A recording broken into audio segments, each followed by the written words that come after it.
about our church. We need to hear the stories of good seeds that have been planted and continue to plant. And so we talked about experiences in the church, those experienced longer than others, and those who are sharing today. I want to say thank you. We never know what's going to happen when our church family gathers together. Circumstances beyond the walls. And so I thank Eleanor and Rick and Albert for talking about the seeds of faith that will continue to grow. I'm very honored to be asked to contribute my reflections on this Sunday, Glenwood's 65th anniversary. We moved to Windsor in October of 1967, so I'm not one of the originals, but I've been here quite a long time.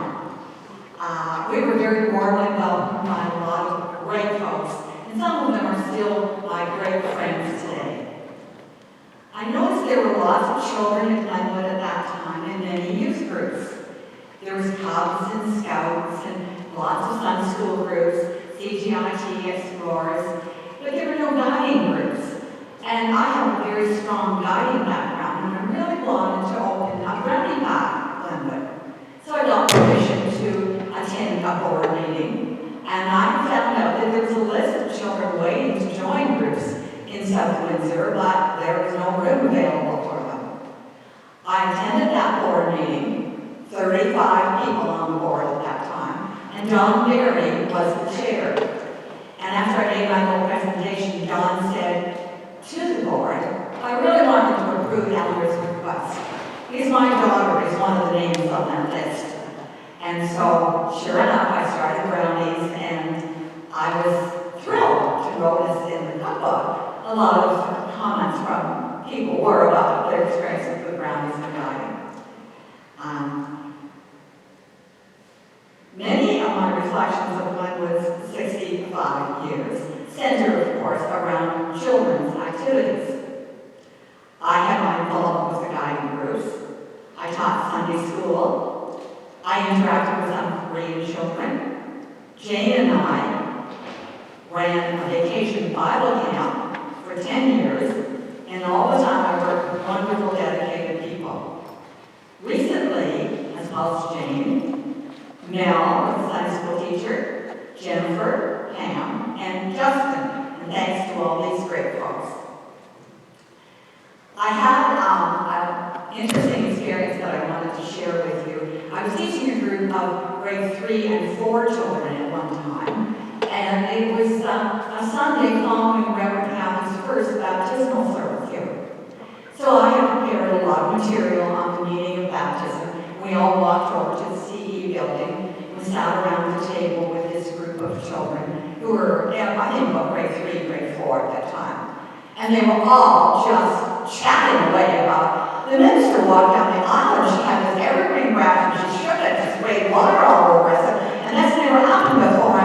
And Nigel very calmly said, my mother does that all the time. We learned. That's what happens at baptism, since Reverend Calvin has come here. In preparation for this, I decided to Google the Girl Guide Promise, because that's how I started this. And the Girl Guide Promise today says, I promise to do my best to be true to myself, my beliefs, and Canada.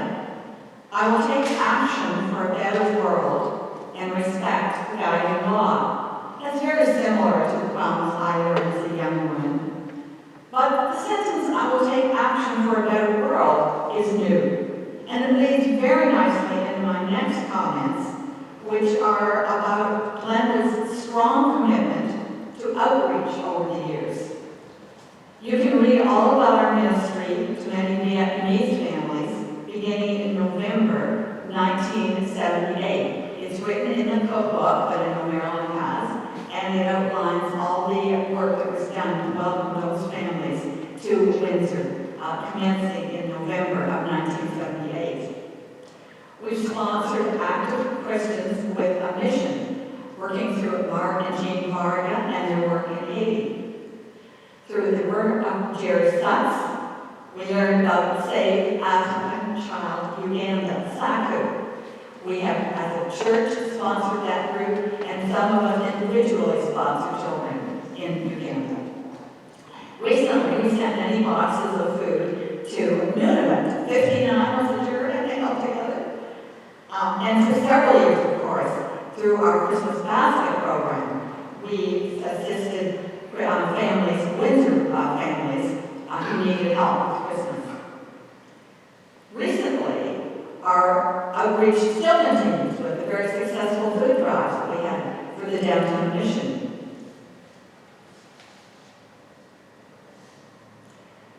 I would be remiss if I didn't talk about the gardens at Glenwood.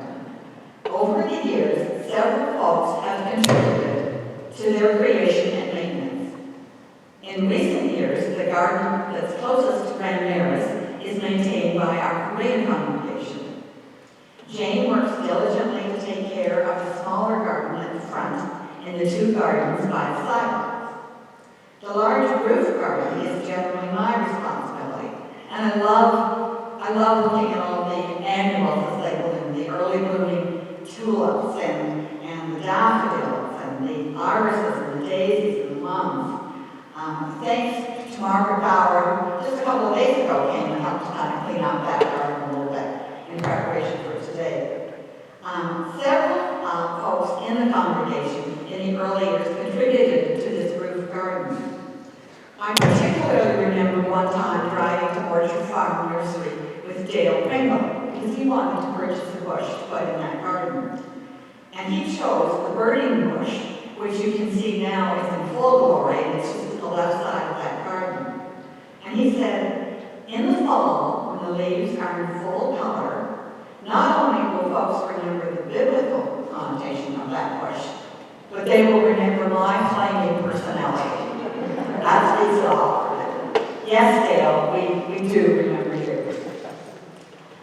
My personal favorite garden is the anniversary garden, and it's sometimes referred to as the memorial garden. It was built 15 years ago as we celebrated our 50th anniversary. The bricks in this garden help us to recognize many Glenwoodians, both past and present, and some groups who are part of Glenwood's history. Recently, 3 beautiful angels were added to honor 3 former choir members, Mary Liddell, Joy Harris, and Phyllis Nada. I urge you today to take a walk through that garden, and perhaps you might reflect on the words to one of my favorite songs, In the Garden. I was going to conclude with a couple of words about music. Some of you know that music means a great deal to me, and I love singing the hymns. In fact, I even sing them under my mask very softly. I walked in today and I saw Anita sitting by the harp, and Linda, of course, by the grand piano. And I thought, wow, music is going to be fantastic this morning. When Anita was playing You'll Never Walk Alone, I thought of Reverend Kathy and what she's experiencing right now. And Kathy, I want you to know, you'll never walk alone. You will have all of us for you. Glenwood has been my church home for many years. Since the onset of COVID-19, this has taken on a whole new meaning. Thanks to Jerry and her very innovative ways of keeping us in touch, we connected a word puzzle. We all have a word, we all have a picture taken, we tried to solve the puzzle. We also gathered, some of us, with Canada colors on, and Jerry took pictures of us as we celebrated Canada's birthday. Every Sunday, we were able to watch and listen to Reverend Kathy via live stream. However, as I sat here in the sanctuary on Sunday, September the 13th, looking around at my dear friends and feeling God's presence, I truly felt that I had come home. Thank you.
interesting because on the screen right now it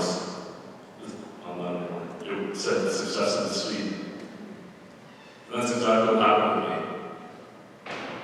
Was a seed was planted, and I think that there's been a little bit of success. When we came here, Julie was looking for a church, and I was looking for another ball field. And it's turned around where I've understood the importance of church and what it meant. Almost 22 years ago, I walked into this church for the first time. We've been searching for a church and had been to practically every church in Windsor. Glenwood was different. From the moment we walked in, we were greeted, welcomed. Not like, who are these people? But like we belonged. It wasn't sign you have to go and sit down, like it was at some of the other churches. I remember after the service, we went back to the main hall that had cake for the birthday party for Jesus. We were welcomed, included. Ellen Ecker took the time to take us around to introduce us to people like Brian Austin. And I remember her telling us, this is Brian Austin. He's the chair, he's the treasurer. And anytime the UCW asks for money, we come and talk to him. People like Jane Nitz, who is very instrumental in keeping the records of Glenwood together. And Joe Shelton, who we would later find out would be the mother of the church. Leaders in the church. We weren't interrupting them. They were genuinely glad to meet us. After we were leaving, instead of saying thank you for coming, we were asked. So I hope we'll see you again next week. We got the feeling that people of Glenwood wanted us to come back. So we did. Although I don't pretend it's obvious they did because of work schedules. My kids have not only grown up in the church, 2 of them have been confirmed here, but have been accepted here. When they made a run for the door, there was somebody there to make sure that they didn't get out in the parking lot. When Lindsay stood up in the pew, we all heard from people and said, all done! No one complained. When they didn't have grandparents in town, they were adopted by the congregation, especially joy bearers who loved my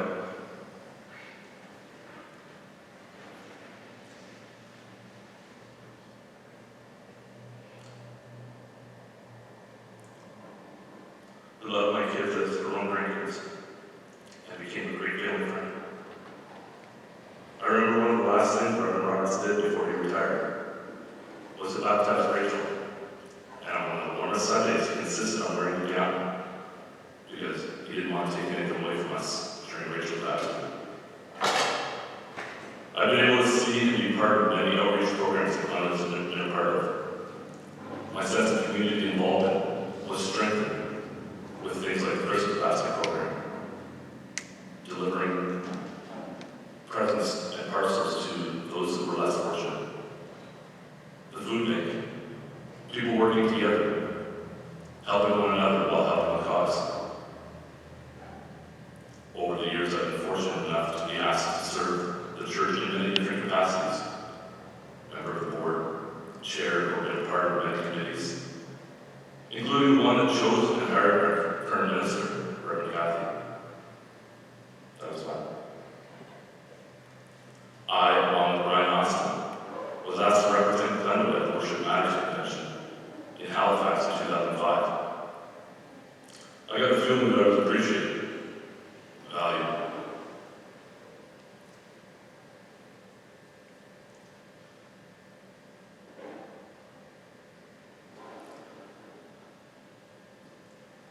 Since I started in Glenwood, I feel that I've been fortunate at times to have been placed in a bit of an advisory role, and yet I feel that I benefit from the advice given to me from others in the congregation.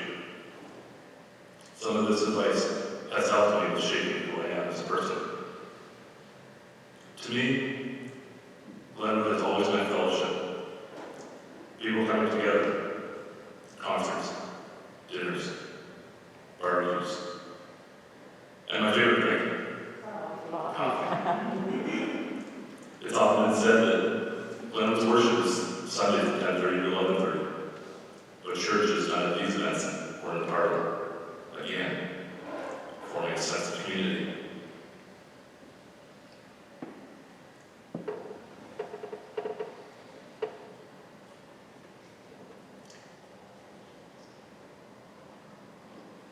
during my separation and divorce. Glenwood was there for me. Many people were there with me, talking with me, listening to me, supporting me. After my separation, I was worried about what people would think, especially when Tracy started coming to church with me. I didn't have to worry. The support that we got from the congregation was unreal.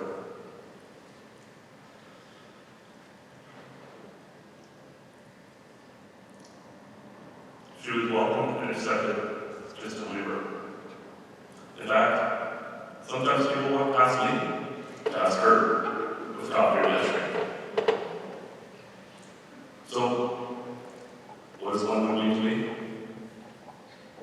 Acceptance, belonging, community, support, love, family.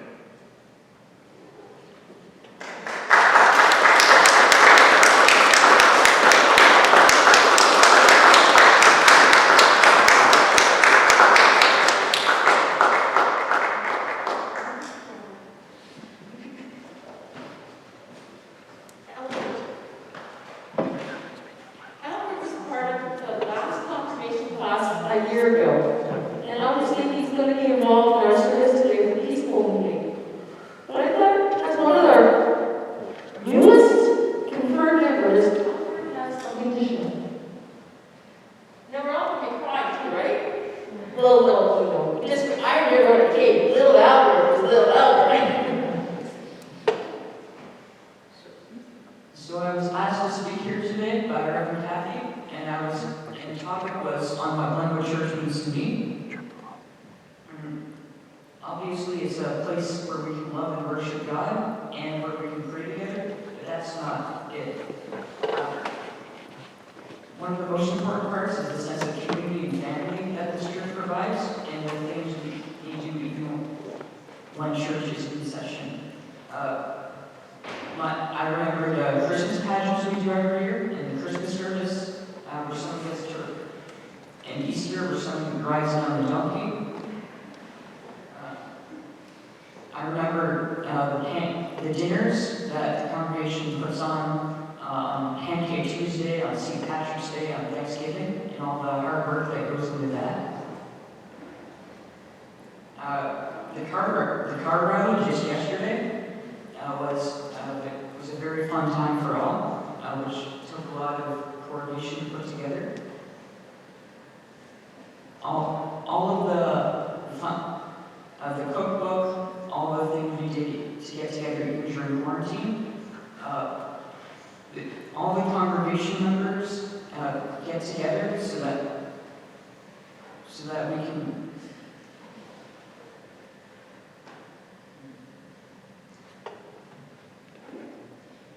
Most of what this church has done is the result of congregation members stepping forward and putting in a lot of hard work so that everyone can come here and worship and have a good time. The most important thing that I've done in this church is I've been confirmed last year. So I remember taking confirmation classes with Justin and the other children, and at confirmation being accepted as a member of this church family. When you look at it, I haven't been part of this church for very long, especially compared to some of the other people here, but I have been for most of my life. And I hope I'm part of this church for a lot longer.